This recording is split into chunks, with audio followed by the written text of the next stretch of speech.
Hello all, welcome back to our channel. So ee video lo unit number 5 in entrepreneurship development, so that is writing a business plan. So previous video lo unit number 1 2 3 4 already explanation videos ఉన్నాయి. ఎవరైతే చూడలేదో first అవి చూడండి. Links అనేది comment section pinned కమెంట్లో ఇస్తాను. Important questions video కూడా already upload చేశాను, అవి కూడా చూడాలనుకున్న వాళ్ళు చూడండి, ఓకేనా. So this is the last unit in entrepreneurship development. So hope you like this video. So without getting late, let's get into the video. వీడియోని skip చేయకుండా చూడండి, ఓకేనా. సో ఆల్రెడీ 4 యూనిట్స్ చూసిన వాళ్ళకి 5th యూనిట్లో ఏం చదువుకుంటున్నామని అంటే రైటింగ్ ఏ బిజినెస్ ప్లాన్. ఓకే, అసలు బిజినెస్ ప్లాన్ అంటే ఏంటి, బిజినెస్ ప్లాన్ రైటింగ్ అంటే ఏంటి అనేది ఈ యూనిట్ నుంచి నేర్చుకుంటున్నాం. బిజినెస్ ప్లాన్ నుంచి కంపల్సరీగా 1 టాపిక్ క్వశ్చన్ అనేది లాంగ్లో కంపల్సరీగా అడుగుతాడు. సో మీరు కంపల్సరీగా ఈ బిజినెస్ ప్లాన్ అంటే ఏంటో నేర్చుకోవాలి. ఓకే, ఇందులో first business plan. Business plan అంటే ఏంటంటే అకార్డింగ్ టు ది మార్ జే డాలింజర్, బిజినెస్ ప్లాన్ అనేది ఒక రిటర్న్ ఫార్మాట్. ఆ రిటర్న్ ఫార్మాట్లో ఏం ఎక్స్ప్రెస్ చేస్తావంటే నీ ఆర్గనైజేషన్, నీ ఎంటర్ప్రీనియర్షిప్ యొక్క విజన్ ఏంటి, దాని యొక్క గోల్ ఏంటి, దాని యొక్క స్ట్రాటజీ ఏంటి, దాని యొక్క పర్పస్ ఏంటి అనేది ఒక రిటర్న్ ఫార్మాట్లో చెప్పేది business plan according to the Marje డాలింగర్.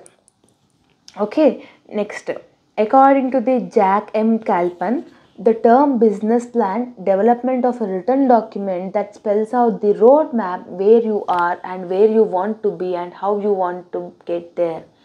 So ఇక్కడ ఏమంటున్నారు, నువ్వు అందులో ఒక రిటర్న్ ఫార్మాట్, ఆ రిటర్న్ ఫార్మాట్లో ఏముంటుందో ఒక రూట్ మ్యాప్ అనేది ఉంటుంది. అందులో నువ్వు ఎవరు, నువ్వు ఎక్కడికి రీచ్ అవ్వాలనుకుంటున్నావు, ఎలా రీచ్ అవ్వాలనుకుంటున్నావు అనేది ఉంటుందని చెప్పినారు. సో ఈ 2 డెఫినేషన్స్లో ఏదైనా ఒక డెఫినేషన్ గుర్తుపెట్టుకోండి. సో ఈ యొక్క బిజినెస్ ఎంటర్ప్రైజ్లో హై లెవెల్ ఆఫ్ రిస్క్ అనేది ఉంటుంది. బిజినెస్ అంటేనే రిస్క్, అవునా. సో కంటిన్యూస్గా ప్రాఫిట్స్ వస్తాయని చెప్పలేము, కంటిన్యూస్గా లాస్ వస్తాయని కూడా చెప్పలేము మనం, అవునా. సో ఈ బిజినెస్ ప్లాన్ యొక్క నేచర్ ఏముంటుందని అంటే it is a short term process. Business plan అనేది షార్ట్ టర్మ్కి చేయొచ్చు, లాంగ్ టర్మ్ బిజినెస్ యాక్టివిటీస్లో కూడా ఈ బిజినెస్ ప్లాన్ అనేది చేయొచ్చు, అవునా. ఇప్పుడు మనం ఒక టైం టేబుల్ వేసుకుంటాం, టైం టేబుల్ వేసుకున్న ప్రకారంగానే కదా మనం షెడ్యూల్ చేసుకుంటాం మన వర్క్స్ని. మార్నింగ్ ఈ నుంచి ఇంత, మార్నింగ్ 9 వరకు కాలేజ్లో ఉండాలనేసి. సేమ్ అలాగే ఒక బిజినెస్ ప్లాన్ ఏంటంటే డే టు డే యాక్టివిటీస్ ఎలా చేయాలి, వీక్లీ గోల్స్ ఏంటి, డైలీ టార్గెట్స్ ఏంటి, అదొక ప్లాన్లో ఉంటే ఏమవుతుందంటే అదొక నేచర్ అనమాట. ఇంకొకటి ఏంటి, ఎలాంటి క్వశ్చన్స్కి అయినా ఒక పాసిబిలిటీ ఆఫ్ ఆన్సర్ అనేది ఇస్తుంది బిజినెస్ ప్లాన్ అనేది, ఓకేనా. సో నెక్స్ట్ నీ యొక్క బిజినెస్ ప్లాన్ చూపిస్తే ఏమవుతుందంటే నీ యొక్క షేర్స్ కొన్నికి, అంటే నీ ఆర్గనైజేషన్ మీద ఎవరైతే ఇన్వెస్ట్ చేస్తున్నారో వాళ్ళకి యూస్ఫుల్ అవుతుంది, ఓకేనా. సో వాళ్ళు ఏం చేస్తారు, నీ యొక్క బిజినెస్ ప్లాన్ నచ్చి వాళ్ళు ఇన్వెస్ట్ చేయడానికే స్టేక్ హోల్డర్స్ అందరూ ముంగట్టుకు వస్తారు, అవునా. సో అదొక నేచర్, బిజినెస్ ప్లాన్ యొక్క నేచర్. అంటే బిజినెస్ ప్లాన్ వేసుకుంటే what are the nature, what objective features అలాంటివి మనం రాయాలి. Next objectives of business plan. Business plan is prepared to determine a road map. ఓకేనా, డెఫినేషన్ ఆల్రెడీ నేర్చుకున్నాం, ఒక రోడ్ మ్యాప్. సో దీని తర్వాత ఏం అచీవ్ చేయాలి, దీని తర్వాత ఏం అచీవ్ చేయాలి అనేది ఒక రోడ్ మ్యాప్ అనేది ఉంటుంది, అవునా. సో అలా బిజినెస్ ప్లాన్ ఉన్నప్పుడు ఏమవుతుంది, ఎఫెక్టివ్ స్ట్రాటజీస్ అనేది మనం ఫాలో అవుతాం, అవునా. ఒక టైం టేబుల్ ఉంటే దాన్ని బట్టి మనం స్ట్రాటజీస్ అనేది పెట్టుకుంటాం. ఎందుకు, టు అచీవ్ అవర్ గోల్స్ కదా. నెక్స్ట్ ఈ యొక్క బిజినెస్ ప్లాన్ ఉన్నప్పుడు అంటే మెంటల్లీ స్ట్రాంగ్ అండ్ హెల్దీ అనేది ఉంటారు, అవునా. ఇప్పుడు మనకి ఒక పర్టికులర్ ఏం తెలియనప్పుడు ఏమవుతుందని అంటే ఒక టైప్ ఆఫ్ థింగ్ అనేది వస్తుంది. సో అదే ఒక విజన్ ఉంది, మనం ఇది చేయాలి, ఈరోజు ఈ టాస్క్ కంప్లీట్ చేయాలన్నప్పుడు ఏమవుతుందంటే మనం మెంటల్లీ ఫిజికల్లీ స్టేబుల్గా ఉంటాం అనమాట. కమ్యూనికేషన్ అనేది ఎఫెక్టివ్గా అవుతుంది. అండ్ స్టార్టప్ డెసిషన్స్కి, ఇన్వెస్టర్స్కి, ఇవన్నిటికీ ఈ బిజినెస్ ప్లాన్ అనేది యూజ్ అవుతుంది. ఒక డెసిషన్ తీసుకోవాలన్నా కూడా ఈ బిజినెస్ ప్లాన్ అనేది యూజ్ అయ్యేలాగానే ఉంటుంది. ఇది బిజినెస్ ప్లాన్. అడ్వాంటేజెస్ ఏముంటుంది బిజినెస్ ప్లాన్ వల్ల, ఒక డైరెక్షన్ అనేది ప్రొవైడ్ డైరెక్షన్, ఓకేనా, ఒక డెసిషన్ తీసుకోవాలన్నా చేయాలని డైరెక్షన్ అనేది ప్రొవైడ్ చేస్తుంది.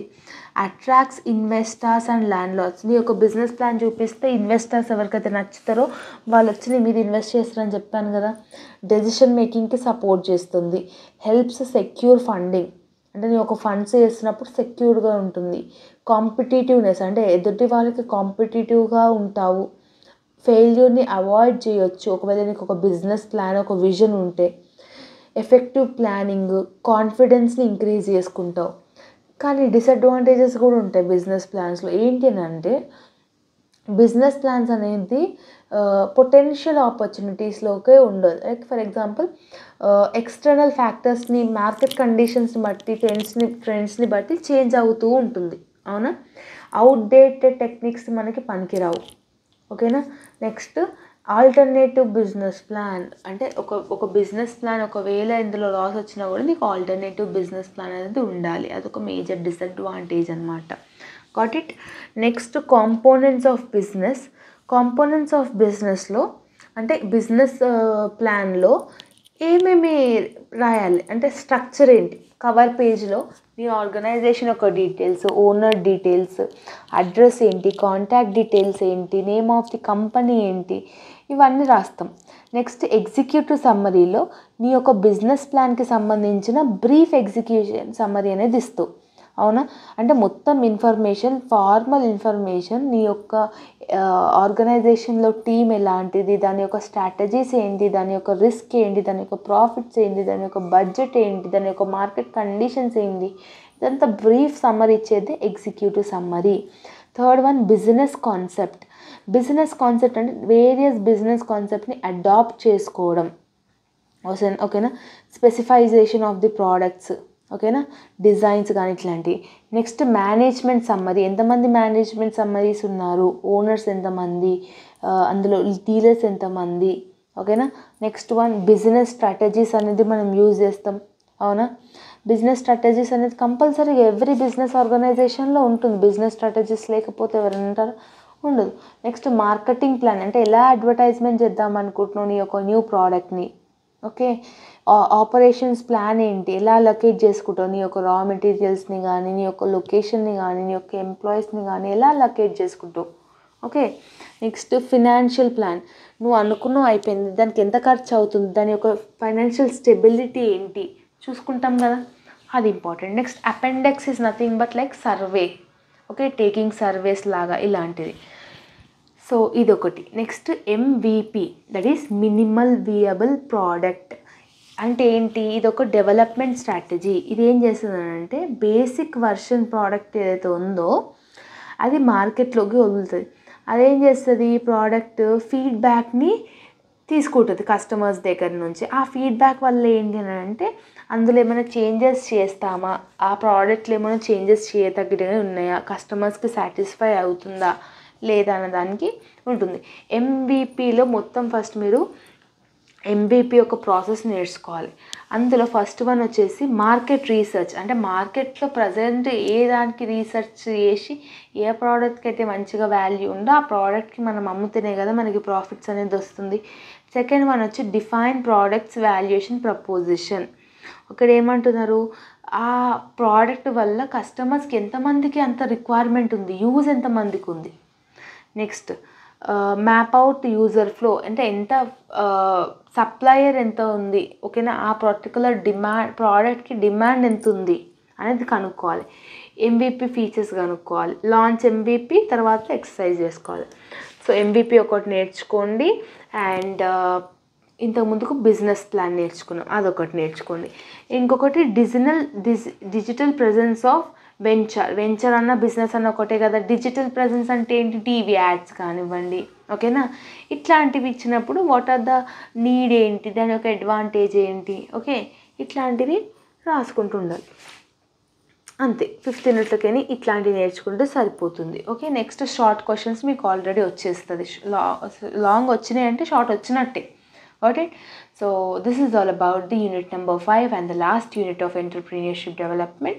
Hope you like this video. If you are having any doubts, మీరు కమెంట్ సెక్షన్లో డెఫినెట్గా కమెంట్ చేయండి. నేను ట్రై చేస్తాను మ్యాక్సిమం రిప్లై ఇవ్వడానికి. ఓకేనా. and all the very best for your examination and all the very best for your preparation. If you're having any doubts, you can ask me, and see you all in next video. Bye bye everyone.